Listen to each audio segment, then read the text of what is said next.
Welcome to Dateline Schools, a presentation of the St. Clair County Regional Educational Service Agency with your host, Terry Harrington.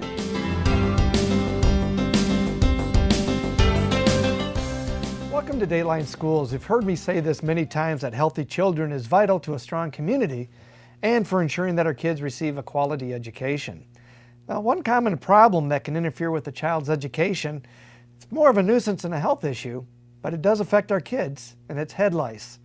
Yes, we're going to talk about head lice in this edition of Dateline Schools, and to help explain it, help us understand all of this, my special guests are Sue Setter, the school nurse for the East China School District, as well as the Education Director for the St. Clair County Health Department, Sue Amato. So before we begin our conversation on head lice, let's tune in to this education update. Thank you, Terry. For a number of years, British educator Stephen Heppel has showcased the amazing work students are doing with technology. In August 2011, he brought a version of that showcase to the United States for the first time. His project, Be Very Afraid Extra, was held at Marysville High School as part of the 21st Century Learning Symposium sponsored by SCCRESA. A number of videos recorded by the Education Technology Office during the symposium are now available on the SCCRESA website. The videos feature students who presented the various ways they use technology at the symposium. Other highlights include interviews with Mr. Heppel and other symposium guests. The St. Clair County Know How to Go initiative is helping high school students get the year off to a good start by offering workshops designed to improve their ACT scores. The ACT test prep sessions begin January 28th at the St. Clair County Community College MTech building. Sessions will be offered for 4 weeks to cover the areas of math, English, science, and reading. Jennifer Evans, SCCRESA higher education consultant, said that by attending these workshops, students may raise their scores, which will give them a better shot at securing scholarships and getting into their first college of choice. School Board Appreciation Month is being observed throughout January. More than 4,000 citizens statewide serve on their school boards, where they are responsible for overseeing the types of quality and programs their districts offer, as well as ensuring that the budget is in order to pay for those programs. Many board members volunteer their time to set policies for their students. If you see a school board member this month, take a minute to thank them for all their many contributions they make to our students and our communities. A visit from a famous feline was just part of the celebration held at Woodland School last month in honor of the new Roar Behavior Program. Rory, the Detroit Lions mascot, made an appearance at the assembly held to get students excited about the program. Roar, which began in the fall, is part of the Positive Behavior Initiative and support process. It stands for respect, own one's own choices, always be safe, and responsibility. Rory was on hand to help Woodland staff demonstrate good behavior during the assembly. Afterwards, he was greeted by students and posed for them in photos. And finally, the first semester of the 2011-2012 school year is coming to an end this month. Throughout the district, schools will begin their second semester of classes on January 30th. For Dateline Schools, this is Christopher Troy. Terry Harrington will return in a moment.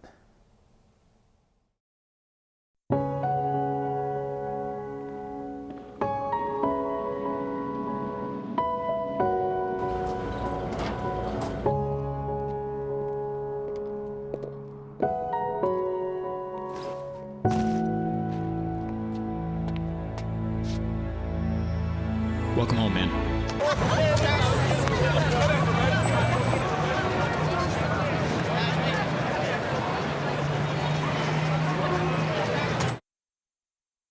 What gets you moving?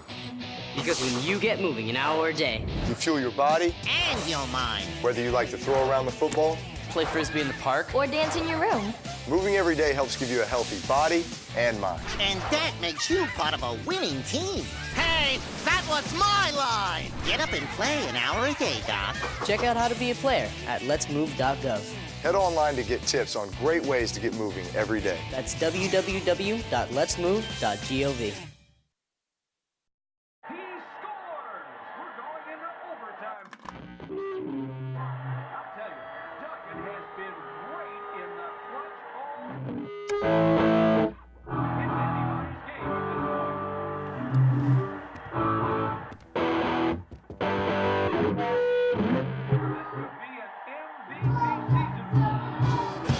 smallest moments can have the biggest impact on a child's life.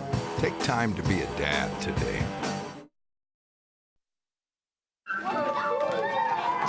I'm lucky. Let me help you with that. I get to do something I love. It has nothing to do with touchdowns or titles. Everybody bring it in. I get to play a part in the life of someone just starting out. How many of you think homework is just as important as teamwork? I help keep kids in school. Good. And that's the name of the game. My name is LaDainian Thomason. I don't just wear the shirt, I live it. Give, advocate, volunteer. Live United.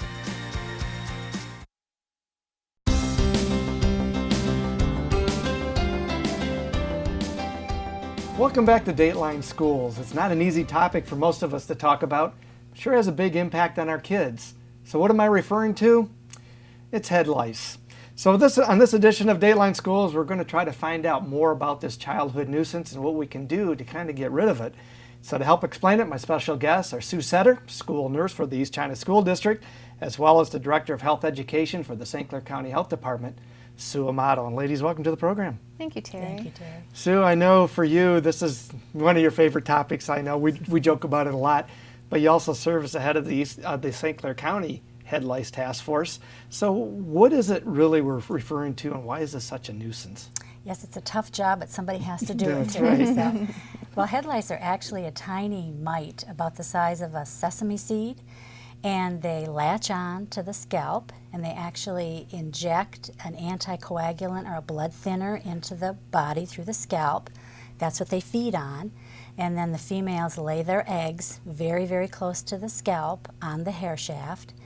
And the female louse is very proficient at doing this, and she can lay several eggs per day, and so a person can get quite an infestation very quickly on their head. Mm-hmm. And it's been with us forever. They found evidence of head lice on the mummies. So we know that it's nothing new, and in spite of all the medical advancements in our world, we still can't find a way to prevent or totally get rid of head lice 100% of the time. It's continually a challenge for our community. Now, is this something that is really a danger to our kids, or more just a nuisance and we see them scratching and just kind of a pain in the neck, really? You hit it on the head, and no pun intended. It is just a nuisance. They do not carry bacteria, disease.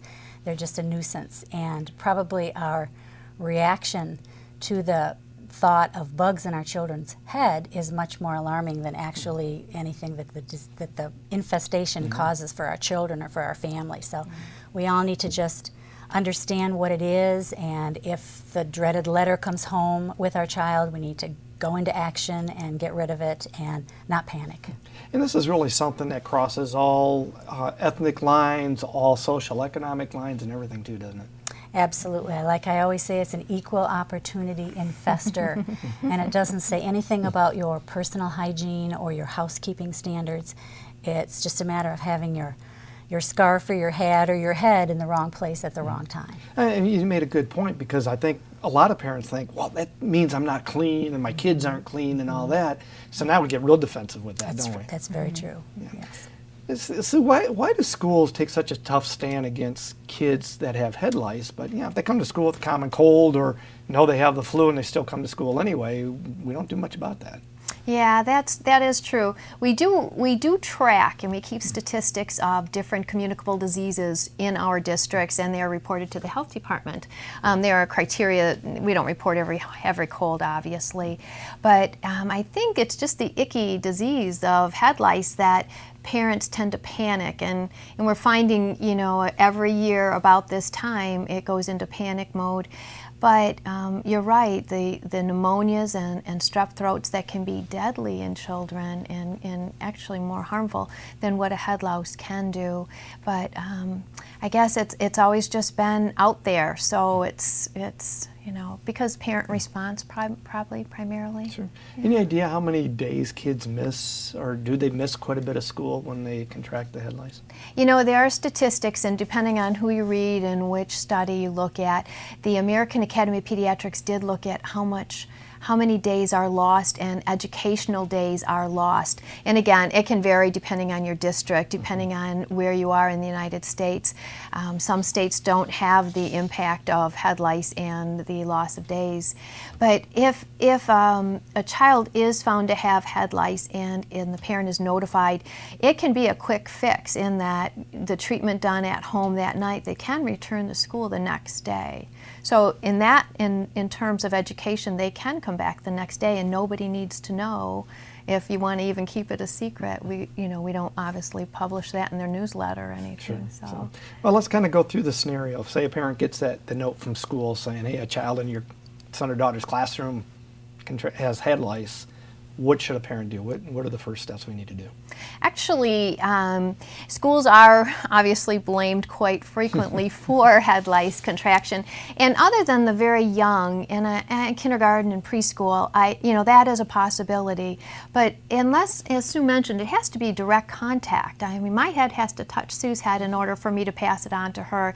And children that are sitting in desks or in a media center, and we've had some conversations about headphones and media centers and things like that. But really, the kids can't, it doesn't hop from one body to the next. So if you do get that letter at home, just watch and check your kid's head every night. There will be itching if they do contract head lice. And that's the sad thing, is that because they itch, they sometimes scratch the scalp. And then, other things, there can set up some infections and things like that. I know a lot, and especially the elementary schools, kids don't have lockers. So Right. they got a row of hooks and hats and coats, especially now that the weather's cold.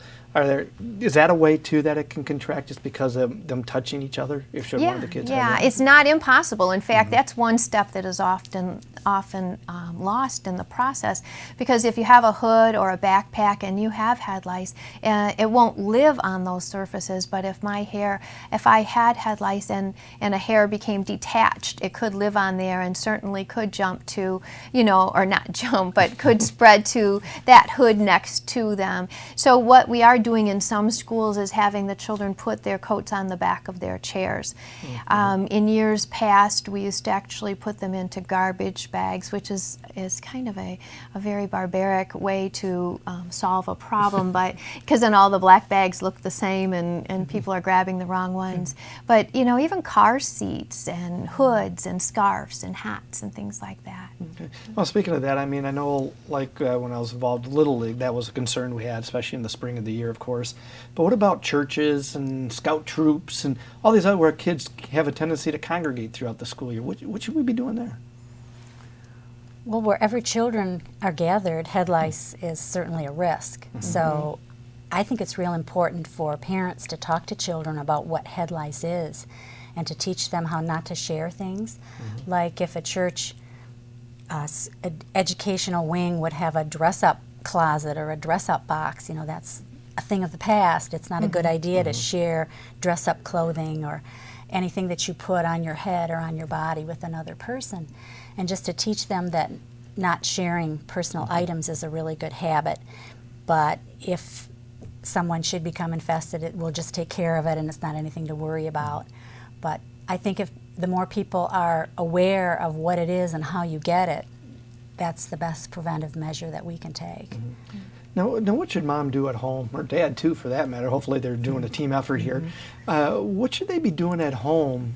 Should they find their son or daughter have it, or get the letter from school saying there may be someone in the class that has it? Right, environmental cleanup is a huge part of getting rid of the problem.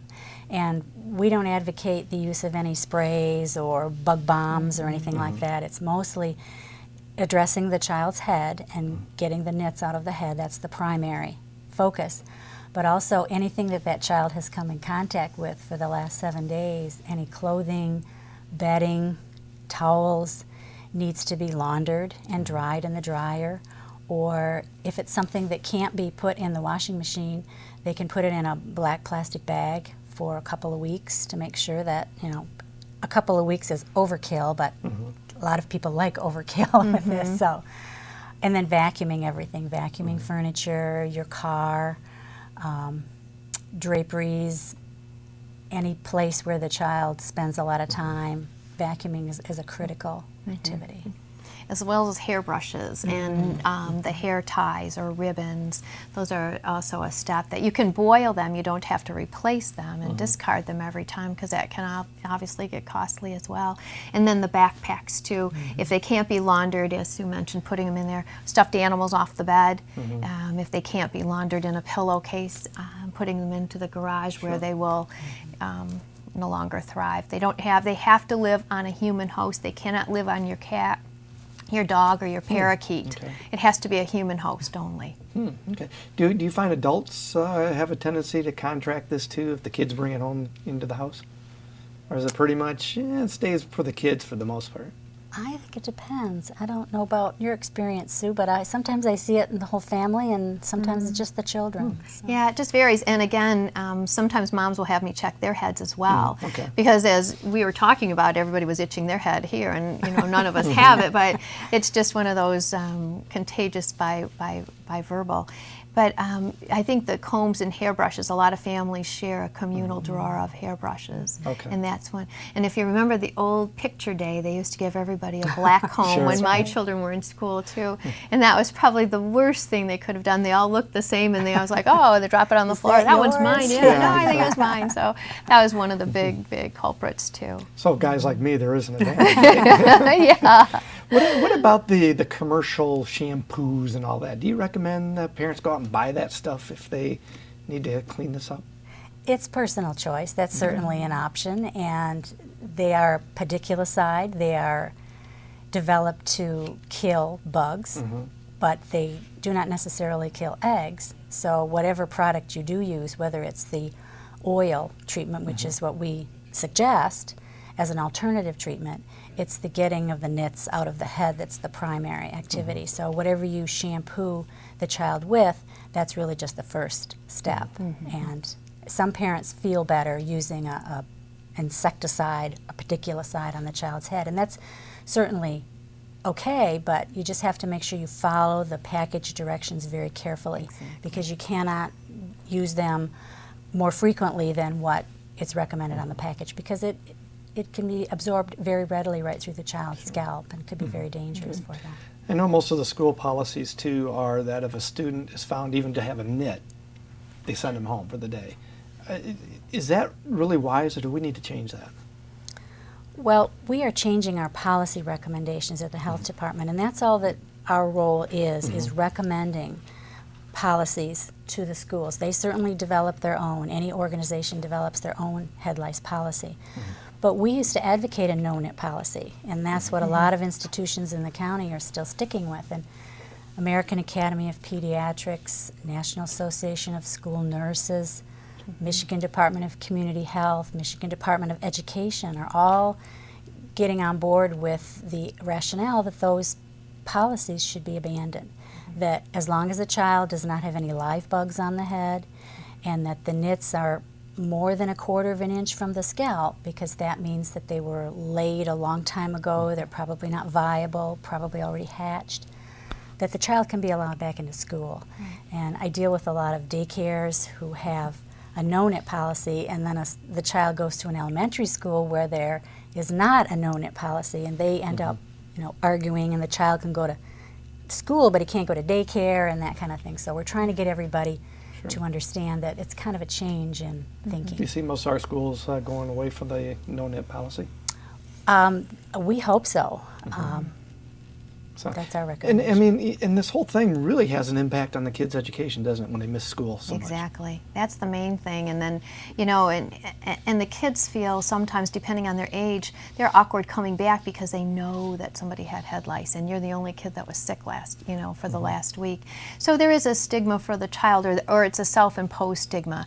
I don't know very many kids that make fun of somebody that they've had head lice, because it's very, I mean, it's out there. And a lot of of families do have it.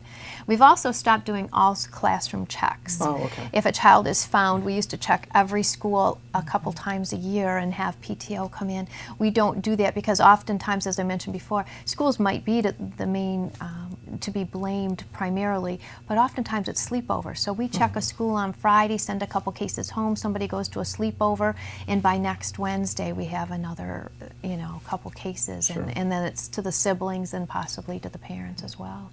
Just for some advice for parents, get the letter from home. What should or what shouldn't they say to their kids if that letter comes home? When I see kids, I say it's not your fault. It's just like catching a cold. It's not something that you've done.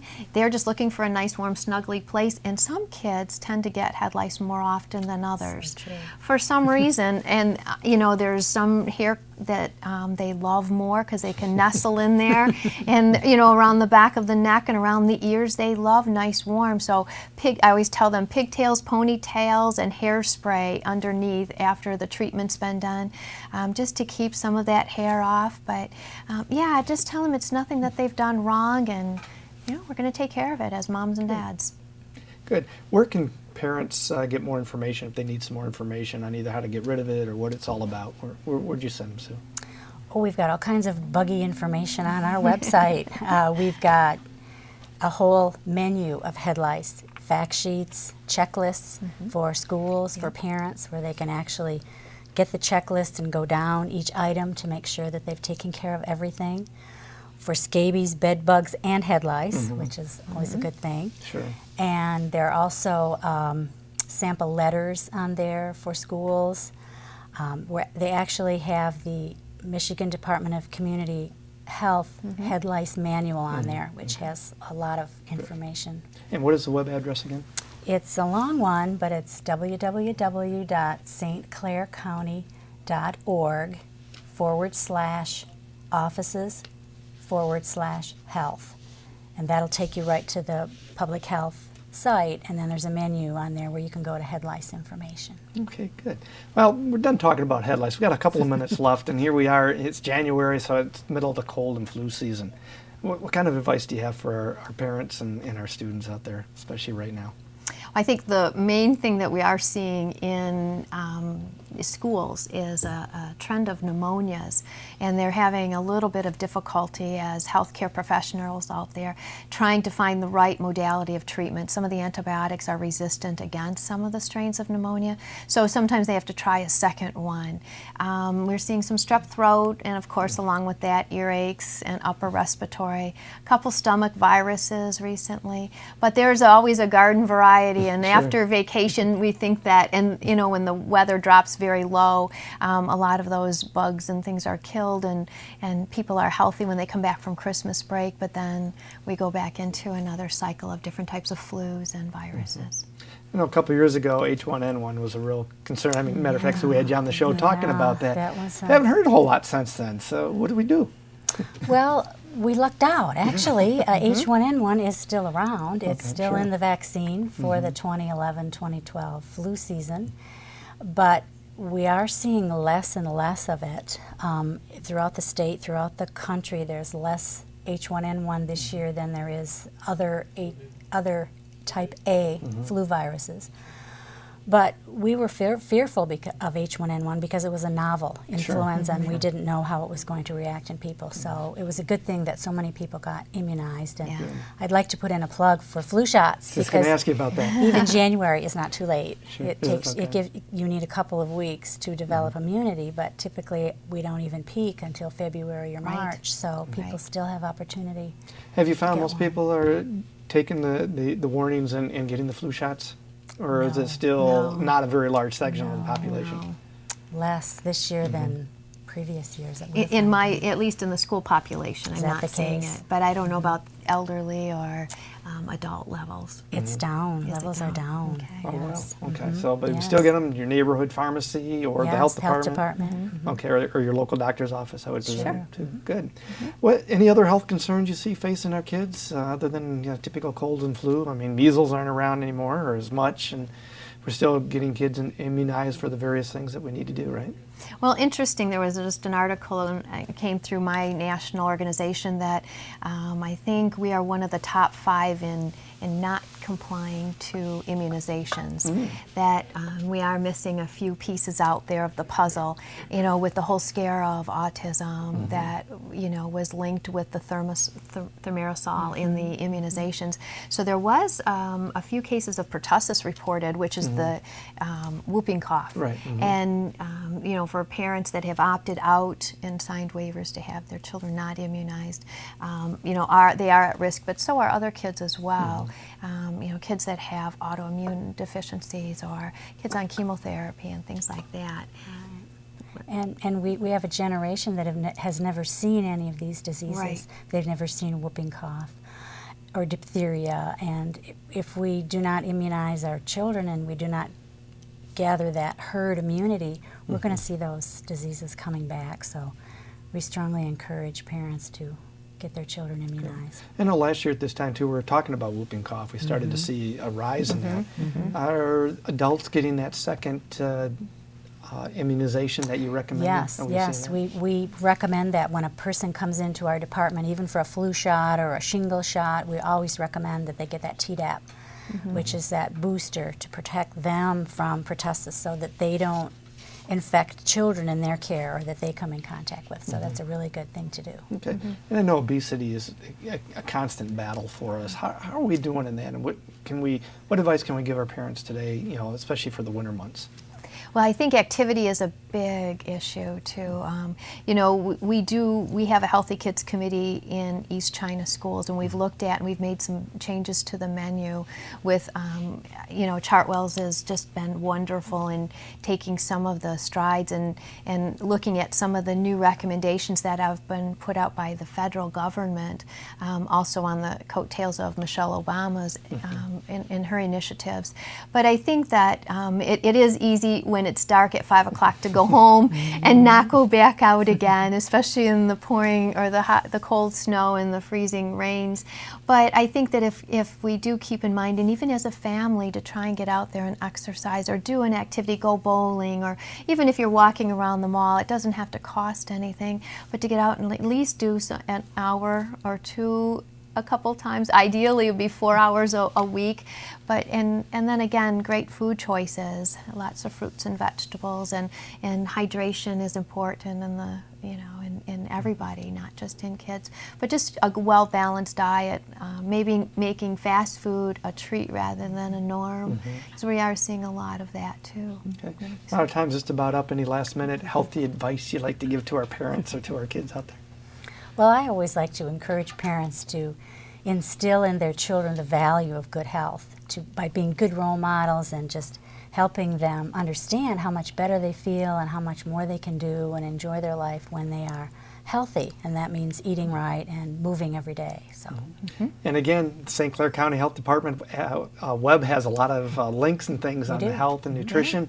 That's at stclaircounty.org. Click offices and look for the health department and you'll be able to find it. Ladies, thanks so much for joining us. Thanks for having us. Appreciate it, and Happy New Year to you too. You too, thank you. And we want to thank you for joining us in this edition of Dateline Schools. Hope to see you again soon.